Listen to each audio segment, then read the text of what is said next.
স্বাগত নিউজ 24 সন্ধ্যা ৭টার সংবাদ আপনাদের সাথে আছে আমি আকাশ এহসান এবং আমি বাবলি আসমিন।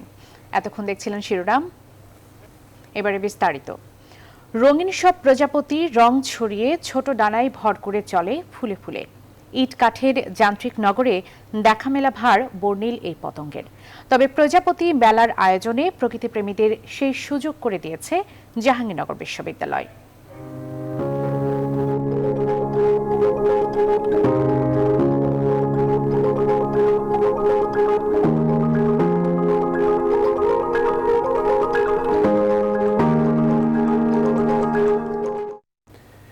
এই নিয়ে একটি প্রতিবেদন থাকছে সংবাদে, যাচ্ছি পুরো সংবাদে।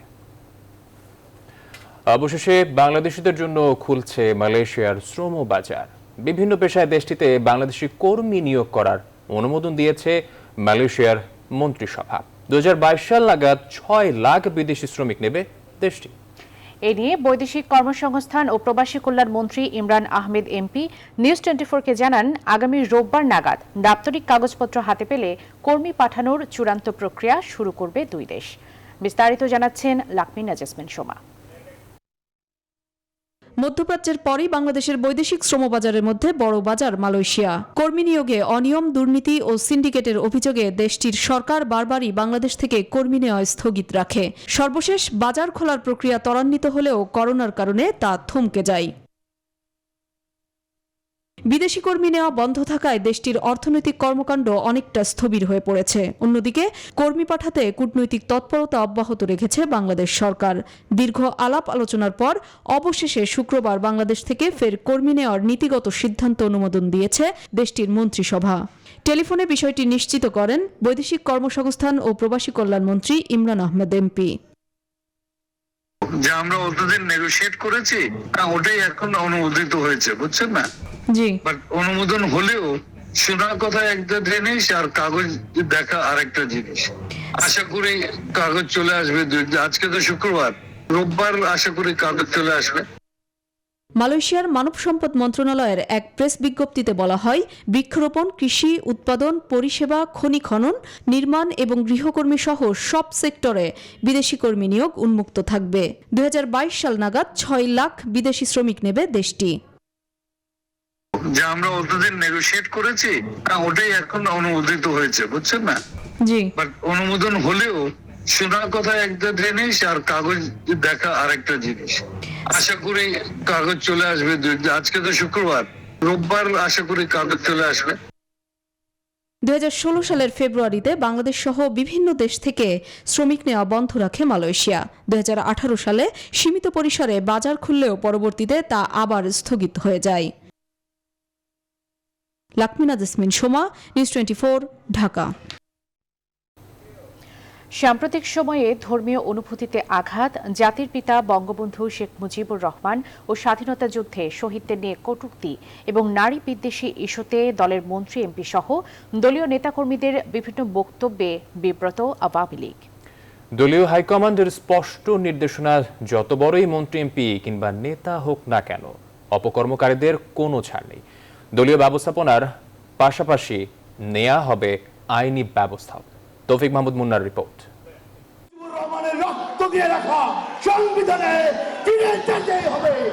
সাম্প্রতিক সময়ে সবথেকে আলোচিত ইস্যু সদ্য সাবেক তথ্য প্রতিমন্ত্রী ডাক্তার মুরাদ হাসান। সামাজিক যোগাযোগ মাধ্যমে চরম আপত্তিকর অশ্লীল মন্তব্য করে তিনি আলোচনায় আসেন, যার ফলশ্রুতিতে মন্ত্রিসভা থেকে পদত্যাগ এবং দলের সকল পর্যায় থেকে বহিষ্কার হন। কয়েক মাস পূর্বে আপত্তিকর মন্তব্যের কারণে মেয়র এবং দল থেকে আজীবন বহিষ্কার হন জাহাঙ্গীর আলম। দলের এসব মন্ত্রী, মেয়র এবং জনপ্রতিনিধিদের বক্তব্যে বিব্রত আওয়ামী লীগ। দলের সকল পর্যায়ের নেতাকর্মীদের মুখের লাগাম টানার নির্দেশ কেন্দ্রীয় নেতাদের। আওয়ামী লীগের কোনো দায়িত্বশীল পদে থেকে যদি অপ্রাসঙ্গিক অরুচিকর কথাটা কেউ বলেন, সেটা তো আসলে জনগণ কখনোই গ্রহণ করে না, বা এটা গ্রহণযোগ্য হতে পারে না, বা দলও আমরা সমর্থন করি না। এবং এই ধরনের কথাটা তো দল অবশ্যই বিব্রত হয়। যিনি বলেছেন তিনি বিব্রত হবেন, তার পরিবার বিব্রত হবে, এবং তার ব্যাপারে আমরা কিন্তু দেশের, আবার বলছি, গঠনতন্ত্র অনুযায়ী তাদের বিরুদ্ধে ব্যবস্থা নেওয়া হচ্ছে, এবং যদি তিনি দেশের আইন ভঙ্গ করে থাকেন সে অনুযায়ী তাদের বিরুদ্ধে ব্যবস্থা নিচ্ছে। কমিটি শেখ হাসিনা স্পষ্ট মেসেজ দিয়েছে যে তিনি যে কোনো পর্যায়েরই নেতা হোক না কেন তার বিরুদ্ধে ব্যবস্থা নেওয়া হবে। অপকর্ম করলেই কঠোর শাস্তির হুঁশিয়ারি দলীয় হাইকমান্ডের। শুধুমাত্র দলীয় শাস্তি নয়, আইনি শাস্তির মুখোমুখি হতে হবে। সুতরাং শুধু মুখে মুখে কঠোর না, আমরা প্রমাণ রেখেছি আওয়ামী লীগ এবং সহযোগী সংগঠনের কোনো ব্যক্তি, সে যে কোনো পর্যায়েরই হোক না কেন, যদি কোনো ভুল করে থাকে পার্টি সেটা দায়িত্ব নেবে না, বরং তার বিরুদ্ধে গঠনতান্ত্রিক ব্যবস্থা নেবে। কোনো নেতিবাচক কর্মকাণ্ডের মধ্যে জড়ানো যাবে না। যার বিরুদ্ধে নেতিবাচক কর্মকাণ্ডের অভিযোগ হবে তার বিরুদ্ধে সাংগঠনিকভাবে শাসনাত্মক ব্যবস্থা নেওয়া হবে। এবং এই ডক্টর মুরাদ হাসান বা জাহাঙ্গীর এইদেরকে দৃষ্টান্ত হিসেবে আমরা বলি যে তাদের বিরুদ্ধে যখনই অভিযোগ এসেছে তার বিরুদ্ধে শাসনাত্মক ব্যবস্থা নেওয়ার জন্য দল কিন্তু এক মুহূর্ত দ্বিধা করে নাই, দেরি করে নাই। স্বাভাবিকভাবে সবাইকে সেটা মাথায় রেখে সংগঠনের কাজ করতে হবে। আগামী কার্যনির্বাহী সংসদের বৈঠকে দলের ভিতরে থাকা এসব অপকর্মকারী সহ যারা বিভিন্ন সময়ে দলের সাংগঠনিক শৃঙ্খলা ভঙ্গ করেছে তাদের বিষয়ে সিদ্ধান্ত আসবে দলের পক্ষ থেকে যাদেরকে দায়িত্ব। তৌফিক Mahmud Munna, news 24, Dhaka. E commerce প্রতিষ্ঠান ইভ্যালির হয়ে অর্থ আত্মসাতের অভিযোগে নজরদারিতে আছেন শিল্পী তাহসান খান, রাফিয়াত রশিদ মিথিলা ও শবনম ফারিয়া। যে কোনো সময় তাদের গ্রেফতার করা হবে বলে জানিয়েছে পুলিশ। বিস্তারিত দেখুন মৌ খন্দকারের প্রতিবেদনে। ই কমার্সের ইভালি প্রতিষ্ঠানটির প্রতারণা থেকে শুরু করে সংযুক্ত করা হয়েছিল নামি দামি তারকাদের। অনেকের অভিযোগ জনপ্রিয় এসব তারকাদের দেয়া মিথ্যা প্রতিশ্রুতির ফাঁদে পা দিয়েই সর্বশান্ত হয়েছেন তারা। এবার তাদের বিরুদ্ধে মামলা করেছেন সাদ শ্যাম রহমান নামে একজন ভুক্তভোগী। পুলিশ বলছে মামলায় সঙ্গীত শিল্পী তাহসান খান ও অভিনেত্রী শবনম ফারিয়া ও রাফিয়াত রশিদ মিথিলা সহ 9 জনকে আসামি করা হয়েছে। ধানমন্ডি থানায় ইভেলির একজন গ্রাহকের করা মামলায় তারা নজরদারিতে রয়েছেন। ধানমন্ডি মডেল থানার মামলা নম্বর 5 তারিখ 4। আমরা আদালতের নির্দেশনা মোতাবেক যেহেতু রুজু করেছি, আমরা তদন্ত করছি। মামলা রুজু হওয়ার যে শর্তের আলোকে আমরা আসামিদের ধরার জন্য অভিযান পরিচালনা করছি। তদন্তের স্বার্থে যে কোনো সময় তাদের গ্রেফতার করা হবে বলে জানিয়েছে পুলিশ। যেহেতু মামলা হয়েছে, যে কোনো সময় আমরা আমাদের নজরদারিতে আছে, যে কোনো সময় অ্যারেস্ট হয়ে যাবে। মামলার এজাহার সূত্রে জানা গেছে তাহসান মিথিলা ও শবনম ফারিয়া ইভেলের বিভিন্ন দায়িত্বে ছিলেন। ইভেলের শুভেচ্ছা দূত ছিলেন তাহসান, মিথিলা ছিলেন ফেস অব ইভেলি লাইফস্টাইলের শুভেচ্ছা দূত। এছাড়া শবনম ফারিয়া ই কমার্স প্রতিষ্ঠানটির প্রধান জনসংযোগ কর্মকর্তা ছিলেন। মৌ খন্দকার, নিউজ 24, ঢাকা। ন্যূনতম চিকিৎসার মানবাধিকার থেকে বঞ্চিত হচ্ছেন খালেদা জিয়া, এই অভিযোগ বিএনপির। নেত্রীর চিকিৎসার জন্য আকুতি না জানিয়ে সরকার পতনের আন্দোলনের ডাক দিতে চান দলটির নেতারা। রাজধানীতে আলাদা দুটি অনুষ্ঠানে এমন হুঁশিয়ারি দিয়েছেন তারা। মারুফা রহমানকে সঙ্গে নিয়ে বিস্তারিত জানাচ্ছেন তৌহিদ শান্ত। আন্তর্জাতিক মানবাধিকার দিবসে রাজধানীর একটি হোটেলে আলোচনা সভার আয়োজন করে বিএনপি। সেখানে অংশ নেন কয়েকটি দেশের কূটনীতিক এবং আবাসিক প্রতিনিধিরা। যোগ দেন বিএনপির সিনিয়র নেতারাও। বিএনপি মহাসচিব অভিযোগ করেন, গুরুতর অসুস্থ খালেদা জিয়াকে বিদেশে উন্নত চিকিৎসা থেকে বঞ্চিত করছে সরকার। তিনিও আজকে তার যে অধিকার, ন্যূনতম যে অধিকার, একটা চিকিৎসার অধিকার, সেই অধিকার থেকে তিনি বঞ্চিত হচ্ছেন। আজকে আমাদের ভারপ্রাপ্ত চেয়ারম্যান যেমন তারেক রহমান, তিনি দেশে ফিরতে পারছেন না, তাকে অন্যায়ভাবে সাজা দিয়ে তাকে আপনার দেশের বাইরে নির্বাসিত অবস্থায় রেখে দেওয়া হয়েছে। এর আগে সকালে ঢাকার রিপোর্টার্স ইউনিটি মিলনায়তনে এক আলোচনা সভায় যোগ দেন বিএনপির স্থায়ী কমিটির সদস্য গয়েশ্বর চন্দ্র রায়। তিনি বলেন, খালেদা জিয়ার মুক্তির একমাত্র অন্তরায় সরকার। তাদের নেত্রীর সুচিকিৎসা নিশ্চিতে আন্দোলনের বিকল্প নাই। আর শেখ হাসিনার পতনের আন্দোলন হলেই খালেদা জিয়ার মুক্তি হবে। খালেদা জিয়া বিদেশে চিকিৎসা করতে যাবে। খালেদা জিয়াকে তো আমরা জোর করে প্লেনে পাঠাতে পারবো না, পারবো? কিন্তু আমরা জোর করে হাসিনাকে নামাইতে পারবো। ইতিহাস তো পৃথিবীতে আছে। তাহলে এই সহজ কাজটা না করে আমরা কঠিন কাজটা নিয়ে এর কাছে এত কথা বলি কেন? গত 13 নভেম্বর থেকে বসুন্ধরার এভার কেয়ার হাসপাতালের সিসিইউতে বিএনপি চেয়ারপারসন খালেদা জিয়া চিকিৎসাধীন আছেন। তিনি লিভার সিরোসিসে আক্রান্ত। তৌহিদ শান্ত, নিউজ 24, ঢাকা। বিএনপি আয়োজিত আন্তর্জাতিক মানবাধিকার দিবসের অনুষ্ঠানে চলাকালে অনুষ্ঠানস্থলের বাইরে প্রতিবাদে জানিয়েছেন অনেকে। শুক্রবার বিকেলে গুলশানের লেকশোর হোটেলের বাইরে প্রতিবাদে জানাতে সড়কের ফুটপাতে জড়ো হন তারা। 1977 সালে জিয়ার আমলে গুম ষড়যন্ত্রের শিকার ক্ষতিগ্রস্ত পরিবার এমন ব্যানার নিয়ে জড়ো হয় অর্ধশতাধিক মানুষ। তাদের হাতে ছিল বিএনপির আগুন সন্ত্রাসে ক্ষতিগ্রস্ত প্ল্যাকার্ডও। তারা জিয়াউর রহমানের আমলে মানবাধিকার লঙ্ঘনের নানা অভিযোগ করেন। আমাদের যে দাবি 1957 যে একই নামে 3-4 জন লোক খুঁজে পাওয়া গেছে। আইনমন্ত্রী অ্যাডভোকেট আনিসুল হক বলেছেন, আন্দোলন করে মানবিকতা আদায় করা যায় না। সকালে ব্রাহ্মণবাড়িয়ার আখাউড়ায় শীতার্তদের মাঝে কম্বল বিতরণ অনুষ্ঠানে খালেদা জিয়ার চিকিৎসা প্রসঙ্গে একথা বলেন তিনি। জানান, বিদেশ নয়, বাসায় থেকে চিকিৎসা করাবেন এই শর্তেই সাজা স্থগিত রেখে খালেদা জিয়াকে মুক্তি দিয়েছিলেন প্রধানমন্ত্রী শেখ হাসিনা। প্রধানমন্ত্রী নির্বাহী আদেশে মুক্তি দিছে, দণ্ডাদেশ স্থগিত রেখে উনি চিকিৎসা করাইতেছে। মানবিকতা আন্দোলনের মাধ্যমে কামাই করা যায় না, আর আইন আইনের গতিতে চলবে। আইন জিয়াউর রহমানের গতিতে চলবে না। বেগম খালেদা জিয়ার চিকিৎসাকে ইস্যু বানিয়ে দেশে অস্থিতিশীল পরিস্থিতি সৃষ্টি করতে চায় বিএনপি, এমন মন্তব্য করেছেন আওয়ামী লীগের সাধারণ সম্পাদক ওবায়দুল কাদের। সকালে নিজ বাসভবনে নিয়মিত প্রেস ব্রিফিংয়ে কথা বলেন তিনি। দাবি করেন, আন্দোলনের নামে ঘোলা পানিতে মাছ শিকার করাই এখন বিএনপির উদ্দেশ্য। দণ্ডিত সাজাপ্রাপ্ত আসামি এ ধরনের সুযোগ পেয়েছেন কি, বা তাদের শাসনামলে বিরোধী দলের কেউ এমন সুযোগ পেয়েছেন, এ ধরনের কোনো নজির তারা দেখাতে পারবেন কি? বেগম জিয়ার চিকিৎসার চেয়ে তার চিকিৎসাকে ইস্যু বানিয়ে দেশকে অস্থিতিশীল করে ঘোলা পানিতে মাছ শিকার করাই তাদের উদ্দেশ্য। চতুর্থ শিল্প বিপ্লবের সঙ্গে তাল মেলানোর উপযোগী শিক্ষার উপর জোর দিতে শিক্ষক ও নীতি নির্ধারকদের প্রতি আহ্বান জানিয়েছেন রাষ্ট্রপতি মোহাম্মদ আব্দুল হামিদ। শুক্রবার international conference on fourth industrial revolution and beyond এর উদ্বোধনী অনুষ্ঠানে এই আহ্বান জানান তিনি। মুজিব বর্ষ ও স্বাধীনতার সুবর্ণ জয়ন্তী উপলক্ষে দুদিনের এ সম্মেলনের আয়োজন করেছে বিশ্ববিদ্যালয় মঞ্জুরি কমিশন ইউজিসি। নতুন নতুন চ্যালেঞ্জের কথা তুলে ধরে রাষ্ট্রপতি বলেন, প্রথাগত চাকরির জায়গায় অটোমেশনের মাধ্যমে উৎপাদন ব্যবস্থায় বৈপ্লবিক পরিবর্তন আনার ফলে চতুর্থ শিল্প বিপ্লব নতুন চ্যালেঞ্জ হাজির করেছে। রাষ্ট্রপতি বলেন, উচ্চ প্রযুক্তিতে অভ্যস্ত ও প্রযুক্তি সুবিধার বাইরে থাকা জনগণ সবার কথা চিন্তা করে ব্লেন্ডেড ও অনলাইন শিক্ষার ব্যবস্থা করতে পারা বাংলাদেশের সমন্বিত উন্নয়নের জন্যই প্রয়োজন।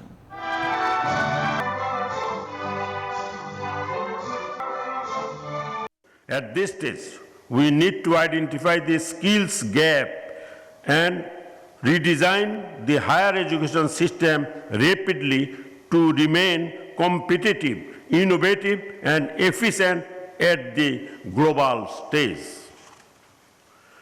It is time now to move forward. রোহিঙ্গাদের নিজ দেশে ফিরিয়ে নেওয়া এবং সেখানে তাদের মানবাধিকার প্রতিষ্ঠায় বিশ্ব সম্প্রদায়কে ভূমিকা রাখার আহ্বান জানিয়েছেন রাষ্ট্রপতি মোহাম্মদ আব্দুল হামিদ। মানবাধিকার দিবস উপলক্ষে আয়োজিত অনুষ্ঠানে তিনি আরও বলেন, বিশ্বের বিভিন্ন দেশে মানবাধিকার লঙ্ঘন হচ্ছে। মানবাধিকার রক্ষায় বিশ্বকে কাজ করতে হবে একযোগে। শাহ আলী জয়ের রিপোর্ট। বিশ্ব মানবাধিকার দিবস উপলক্ষে ঢাকায় এ আলোচনার আয়োজন করে মানবাধিকার কমিশন। দেশে মানবাধিকার রক্ষায় আইনের যথাযথ প্রয়োগের উপর জোর দেন সংস্থাটির চেয়ারম্যান নাসিমা বেগম।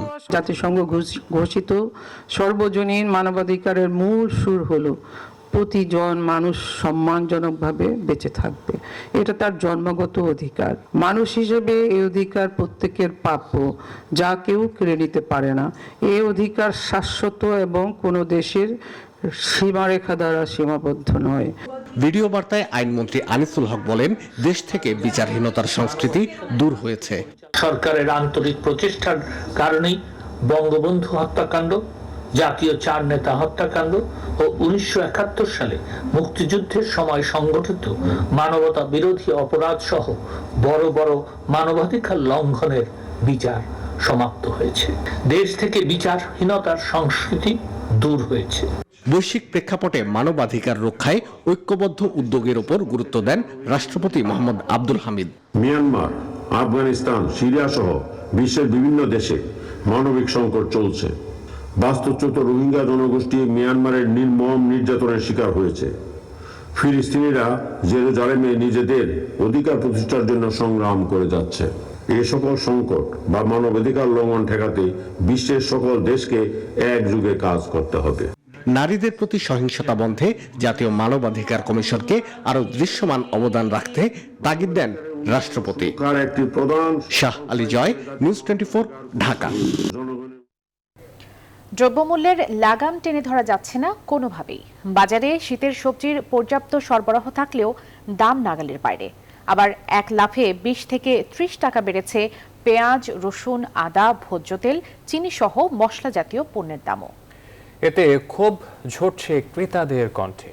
এদিকে পণ্যের দাম বাড়ার পেছনে বিক্রেতাদের নতুন অজুহাত, ঘূর্ণিঝড় জাবাদ। বিস্তারিত তালুকদার বিপ্লবের প্রতিবেদনে। শীতের মৌসুম, তবু বেরিয়ে চলছে কাঁচা তরিতরকারির দাম। এমনকি নিত্যপণ্যের লাগামহীন দামে দিশেহারা সাধারণ ক্রেতারা। শুক্রবার রাজধানীর বিভিন্ন বাজারে সবজি ভেদে প্রতি কেজিতে বেড়েছে 10 থেকে 20 টাকা। আলুর সেক্টর নষ্ট হয়ে গেছে, বৃষ্টির নিচে পানিতে ডুবে গেছে। ইভেন ফুলকপির বাগানগুলো নষ্ট হয়ে গেছে, এই কারণে একটু সবজির দাম বেশি। আমরা মনে করেন যে খুব অসহায়ের মধ্যে আছি, বুঝলেন। আমরা কি মনে করেন এই দেশের নাগরিক নাকি এদেশে বাস করি নাকি, কোনো বাধ্যবাধকতা নাই, যার মতো যে চলছে মনে করেন। সপ্তাহের ব্যবধানে 25 থেকে 30 টাকা বেড়েছে পেঁয়াজ, রসুন, আদা, ভোজ্য তেল, চিনি সহ মশলা জাতীয় পণ্যের দামও। ব্যাপক হারে বেড়েছে মাছ, মুরগিও। গত সপ্তাহ থেকে রসুনের দাম বাড়ছে কেজিতে 25 টাকা 30 টাকা, আর এসব পেঁয়াজের দাম বাড়ছে হলো 15 থেকে 20 টাকা কেজিতে পার কেজিতে। আলুতে বাড়ছে 3-4 টাকা কেজিতে। আপনার মালের আমদানি হইলে কম আর আমদানি না হইলে একটু বাড়ে। একটা মুরগির মাঝে 6 জন কাস্টমার থাকলে আসুই একটা বিক্রি হইব কয়টা। গত সপ্তাহে এই সপ্তাহ অনেক দাম বাড়তি। হ্যাঁ, এখন আবহাওয়া ভালো, তারপরও মাছ আসতেছে না। এর কারণ হিসেবে ঘূর্ণিঝড় জাওয়াদকে দুষছেন খুচরা ব্যবসায়ীরা। তবে এমন দাবি মানতে নারাজ সাধারণ ক্রেতারা। আমরা যারা মধ্যবিত্ত, যারা অল্প বেতনে চাকরি করি বা অল্প আয়ের মানুষ, আমাদের জীবনযাপন করা খুবই কঠিন হয়ে গেছে এখন বর্তমানে যে অবস্থা। এখানে যেমন সিটি কর্পোরেশন বা সরকারি গভর্নমেন্ট থেকে কেউ এসে মনিটরিং করবে, সেরকম কোনো কিছু এখানে আমরা দেখতে পাচ্ছি না। তার জন্যই যে যেমন পাচ্ছে দাম রাখতেছে। এই অবস্থায় বাজার নিয়ন্ত্রণে সরকারের কঠোর মনিটরিং চান ভোক্তারা। তালুকদার বিপ্লব, নিউজ 24, ঢাকা। চোখের জলে জেনারেল বিপিন রাওয়াতকে শেষ শ্রদ্ধা জানালো শোকে স্তব্ধ পুরো ভারত। বীর সেনাকে শ্রদ্ধা জানাতে ঢল নামে বিভিন্ন শ্রেণী পেশার মানুষের। স্বাধীন ভারতের সামরিক ইতিহাসে প্রথম প্রতিরক্ষা প্রধানকে চিরবিদায় দিতে ছুটে গিয়েছেন বাংলাদেশ সহ কয়েকটি দেশের সেনা প্রতিনিধিরা। মাসুদ রানার ডেস্ক রিপোর্ট। গান স্যালুট আর তোপধ্বনির মাধ্যমে শেষ বিদায় জানানো হলো ভারতের প্রথম প্রতিরক্ষা প্রধান বিপিন রাওয়াতকে। শুক্রবার বিকেলে ভারতের দিল্লির সেনানিবাসে পূর্ণ রাষ্ট্রীয় মর্যাদায় শীর্ষ জেনারেল ও তার সহধর্মিণী মধুলিকার শেষকৃত্য অনুষ্ঠান হয়। জেনারেল বিপিন রাওয়াতকে শেষ সম্মান জানিয়েছেন বাংলাদেশ, নেপাল, ভুটান এবং শ্রীলঙ্কার সেনা প্রতিনিধিরা। এর আগে তামিলনাড়ুর বিমানঘাঁটি থেকে বৃহস্পতিবার বিকেলে ভারতীয় বিমান বাহিনীর বিশেষ বিমানে জেনারেল রাওয়াত সহ দুর্ঘটনায় নিহতদের মরদেহ দিল্লিতে আনা হয়। রাতে নিহতদের প্রতি শ্রদ্ধা জানান দেশটির রাষ্ট্রপতি রামনাথ কোবিন্দ ও প্রধানমন্ত্রী নরেন্দ্র মোদী। শুক্রবার 11টা থেকে 2টা পর্যন্ত প্রয়াত প্রতিরক্ষা প্রধানের প্রতি শেষ শ্রদ্ধা জানান বিভিন্ন শ্রেণী পেশার মানুষ। এরপরই মরদেহ নেওয়া হয় দিল্লি ক্যান্টনমেন্টের শ্মশান ঘাটে। সেখানেও জাতীয় পতাকা হাতে নামে মানুষের ঢল। বুধবার তামিলনাড়ুতে হেলিকপ্টার দুর্ঘটনায় মৃত্যু হয় জেনারেল রাওয়াত সহ 13 জনের। গুরুতর আহত অবস্থায় চিকিৎসাধীন রয়েছেন গ্রুপ ক্যাপ্টেন বরুণ সিং। এরই মধ্যে উদ্ধার হয়েছে হেলিকপ্টারটির ব্ল্যাক বক্স। 3 বাহিনীর সমন্বয়ে গঠন করা হয়েছে তদন্ত committee. Masud Rana, news 24। News 24 সন্ধ্যার সংবাদে একটা বিরতি নিচ্ছি, সঙ্গে থাকুন। বিরতির পর আবারও স্বাগত সন্ধ্যা 7টার সংবাদে। গাইবান্ধায় অসহায় ও শীতার্তদের মাঝে শীত বস্ত্র বিতরণ করেছে কালের কণ্ঠ শুভ সংঘ। বসুন্ধরা গ্রুপের সহায়তায় শুক্রবার সকালে গাইবান্ধা রেল স্টেশনে শীতবস্ত্র বিতরণের উদ্বোধন করা হয়। রংপুর বিভাগের 8টি জেলার মানুষদের মাঝে শীতবস্ত্র বিতরণ কার্যক্রমের অংশ হিসেবে এ কর্মসূচি করা শুরু হয়। গাইবান্ধা প্রতিনিধি সাইফুল ইসলাম প্রিন্সের তথ্য ও ছবিতে ডেস্ক রিপোর্ট।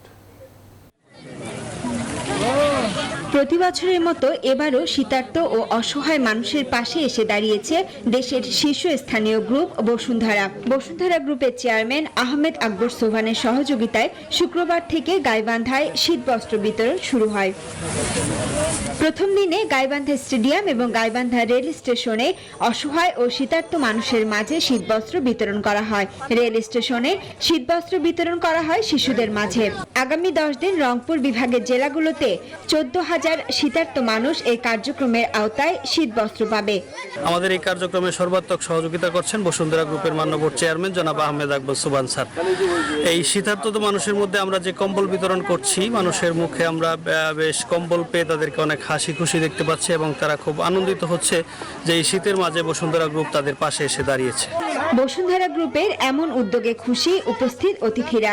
তারা চান বসুন্ধরা গ্রুপ যেন ভবিষ্যতেও অসহায় মানুষের পাশে থাকে। এটা খুবই ভালো একটা উদ্যোগ, সমাজসেবামূলক কাজ। এটি দুস্থ মানুষের জন্য একটা উপকারী, তারা উৎসাহী হবে আরো কাজ করার জন্য। এটা যেন পরবর্তীতে গাইবান্ধা অঞ্চলের জন্য যেন এই বসুন্ধরা গ্রুপ তাদের সাহায্যটা চালু রাখে। আমাদের এখানে অনেক দরিদ্র মানুষ রয়েছে। আমরা জানি গাইবান্ধায় যদি আপনারা বেশি বেশি করে দেন, আমাদের অত দরিদ্র লোকরা বিশেষভাবে উপকৃত হবে। রংপুর বিভাগের পরে খুলনা বিভাগে শুরু হবে বসুন্ধরা গ্রুপের শীতবস্ত্র বিতরণ কার্যক্রম। Desk report, news 24। নিউজ 24 সন্ধ্যা 7টার সংবাদে নিচ্ছে আরও একটি বিরতির পর আবারও স্বাগত সন্ধ্যার সংবাদে। এবারে আন্তর্জাতিক প্রসঙ্গ।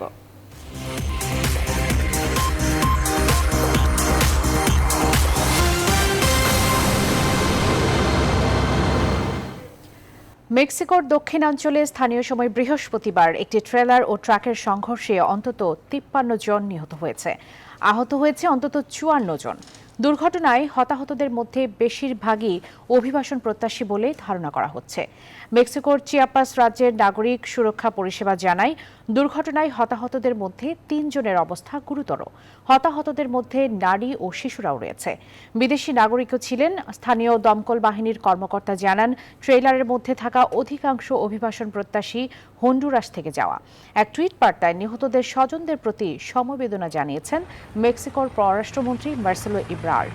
হতাহতদের মধ্যে যেসব বিদেশি নাগরিক রয়েছেন তাদের বিস্তারিত তথ্য জানতে দেশগুলোর পররাষ্ট্র মন্ত্রণালয়গুলোর সঙ্গে যোগাযোগ করা হচ্ছে বলেও জানান তিনি।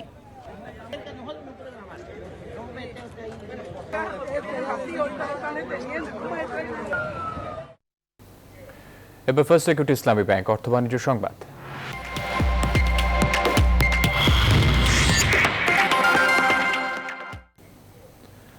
করজেলে ঢুকলেই আর বের হওয়া যাবে না, এমন ধারণা থেকে ব্যবসায়ীদের বের হওয়ার আহ্বান জানিয়েছেন অর্থমন্ত্রী আহমদ মুস্তফা কামাল। রাজধানীতে ভ্যাট দিবসের অনুষ্ঠানে তিনি আহ্বান জানান। এনবিআরের উদ্দেশ্যে তিনি বলেন, কর ব্যবস্থাকে আরও সহজ ও বন্ধুত্বপূর্ণ করতে হবে। শুধু পুরনো করদাতাদের চাপ দিয়ে লক্ষ্য পূরণের চেষ্টা না করে নতুনদের করের আওতায় আনার উপর জোর দেন অর্থমন্ত্রী। এ সময় জাতীয় পর্যায়ে শীর্ষ 9 ভ্যাট প্রদানকারী প্রতিষ্ঠানকে সম্মাননা তুলে দেন অর্থমন্ত্রী। অনুষ্ঠানে ব্যবসায়ীদের পক্ষ থেকে কয়েকটি দাবি তুলে ধরে কর ছাড় চান এফবিসিসিআই সভাপতি জসিম উদ্দিন। অবশ্য কর ছাড়ের ক্ষেত্রে রাজস্ব আয়ের বিষয়টি মাথায় রাখার কথা বলেন রাজস্ব বোর্ডের চেয়ারম্যান রহমাতুল মুনিম। জটিল জটিল আইন নয়, সহজ যাতে আমরা বুঝতে পারি, এবং যদি সহজ আরও সিম্পলিফাই করেন ফর্মগুলো, এগুলোকে সিম্পলিফাই করে আরও তাদের কাছে যদি কোনো গ্রহণযোগ্য করতে পারেন, তাহলে তারা নিজেরাই এগিয়ে আসবে ট্যাক্স পেমেন্ট করার জন্য। আমাদের অনেকেই আমরা জানেন যে দিতে চায় কিন্তু ভয় পায়, তাদেরকে বোঝানো হয় একবার দিলে আর বেরোতে পারবো না, এটা ঠিক না।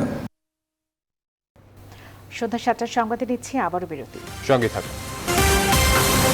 বিরতির পর আবারও স্বাগত নিউজ 24 সন্ধ্যা সংবাদে। এবার খেলার সংবাদ জানতে চলে যাব অপর স্টুডিওতে আসিফ টিপুর কাছে। ধন্যবাদ বাবলি, স্বাগত জানাচ্ছি আসিফ টিপু। ক্ল্যামনের সৌজন্যে জানবো খেলার খবর।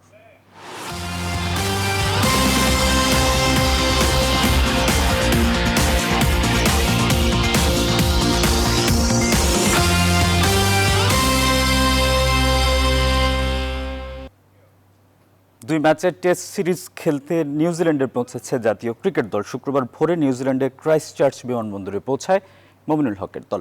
সেখানে হোটেলে 7 দিন কোয়ারেন্টাইন করতে হবে বাংলাদেশ দলকে। এরপর কোভিড পরীক্ষায় নেগেটিভ হলেই মিলবে অনুশীলন শুরুর অনুমতি। টি-20 বিশ্বকাপে ভরাডুবির পর দেশের মাটিতে পাকিস্তানের বিপক্ষে লজ্জাজনক সিরিজ হারে মানসিকভাবে ব্যাকফুটে বাংলাদেশ। এছাড়াও নিউজিল্যান্ডের মাটিতে অতীত পরিসংখ্যানও বাংলাদেশের পক্ষে নয়। 3 সংস্করণ মিলিয়ে সেখানে 33 ম্যাচ খেলে এখনও জয়বঞ্চিত বাংলাদেশ দল। তাই তো সব মিলিয়ে চ্যালেঞ্জিং এক সিরিজ অপেক্ষা করছে বাংলাদেশের জন্য। 1 জানুয়ারি মঙ্গানুইতে হবে প্রথম টেস্ট। 7 দিন রুম কোয়ারেন্টাইন হবে আমাদের এখন, যদিও জিনিসটা টাফ হবে, কিন্তু ঠিক আছে, দেশের জন্য আমরা সবকিছুই করতে প্রস্তুত। আশা করি সামনের দিনগুলো ভালো কাটবে। সবাই দোয়া করবেন আমরা যাতে সবাই সুস্থ থাকি এবং নিজের সেরাটা দিয়ে ভালো খেলা উপহার দিতে পারি। টি স্পোর্টস ও বসুন্ধরা গ্রুপ আয়োজিত ব্যাংকার্স চ্যাম্পিয়ন্স ট্রফির শিরোপা জিতল সিটি ব্যাংক। দ্বিতীয় আসরের ফাইনালে মিউচুয়াল ট্রাস্ট ব্যাংককে 3 উইকেটে হারায় তারা। বিজয়ীদের হাতে পুরস্কার তুলে দেন অনুষ্ঠানের প্রধান অতিথি বসুন্ধরা গ্রুপের ভাইস চেয়ারম্যান ও টি স্পোর্টসের ব্যবস্থাপনা পরিচালক সাফওয়ান সোফান। বিস্তারিত জানাচ্ছেন তৌহিদুল ইসলাম। টি স্পোর্টস ও বসুন্ধরা গ্রুপের সৌজন্যে ব্যাংকার্স চ্যাম্পিয়ন্স ট্রফির দ্বিতীয় মৌসুম বসে বসুন্ধরা স্পোর্টস কমপ্লেক্সে। প্রায় 2 মাস ধরে চলা টুর্নামেন্টের ফাইনালে মুখোমুখি হয় মিউচুয়াল ট্রাস্ট ব্যাংক ও সিটি ব্যাংক। ফাইনাল ম্যাচ দেখতে এদিন মাঠে উপস্থিত হন বসুন্ধরা গ্রুপের ভাইস চেয়ারম্যান ও টি স্পোর্টসের ব্যবস্থাপনা পরিচালক সাফওয়ান সোফান। আগে ব্যাট করে 8 উইকেটে 138 রান করে মিউচুয়াল ট্রাস্ট ব্যাংক। দলের পক্ষে সর্বোচ্চ 43 রান করেন দেবাশিস, আর ইমরানের ব্যাট থেকে আসে 35 রান।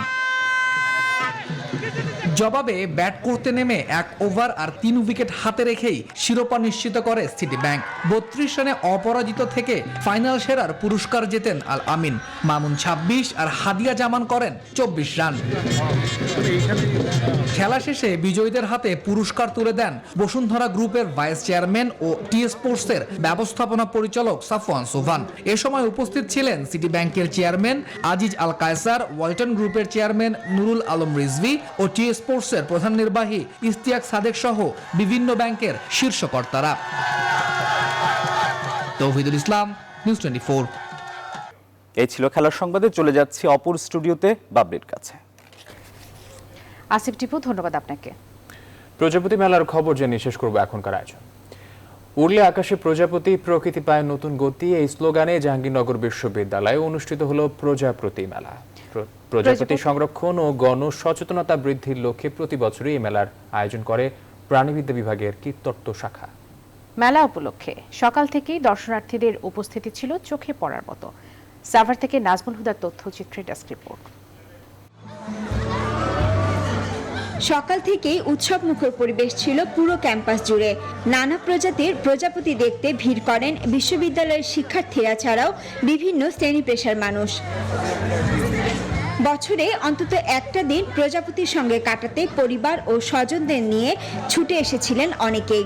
সত্যি বলতে ফ্রেন্ড সার্কেলের সাথে আসছি তো অনেক বেশি এনজয় করবো ইনশাল্লাহ, এইটুকুই। দেখছি এখন পর্যন্ত, আরো দেখা বাকি আছে। সবাই মিলে প্ল্যান করতেছিলাম যে দেখা হবে, সকাল সকাল খুব ঘুরে বের হবো, দেখবো, তো এই জন্য বের হলাম। দেখলে ভালো লাগতেছে। প্রজাপতি দেখতে কার না ভালো লাগে, আমাদের ভালো লাগছে, ফ্রেন্ডদের সাথে আসছি, ভালোই লাগছে। 10 বছর ধরে প্রকৃতি ও জীবন ফাউন্ডেশনের উদ্যোগে এই মেলার আয়োজন করছে বিশ্ববিদ্যালয়টির প্রাণীবিদ্যা বিভাগ। নানা রঙের প্রজাপতি দেখে উচ্ছ্বসিত দর্শনার্থীরা। তো আমরা এত বোকার মতো ফসল অথবা আমাদের আশেপাশের পোকামাকড় মারার জন্য এত রাসায়নিক কীটনাশক ব্যবহার করেছি যে পোকামাকড়ের প্রায় 90% শেষ। আমরা চাই যে যারা শিক্ষার্থী, বিশেষ করে শিশু কিশোর, তারা প্রজাপতি কাছ থেকে দেখে প্রজাপতি চিনুক, প্রজাপতির যে ভূমিকাটা আছে আমাদের ফরেস্ট এটা জানুক এবং তারা সংরক্ষণে এগিয়ে আসুক। সৌন্দর্যের পাশাপাশি পরিবেশ সংরক্ষণে গুরুত্বপূর্ণ ভূমিকা রাখে প্রজাপতি। তাই সবাইকে সচেতন করতেই এমন আয়োজন, জানান আয়োজকরা।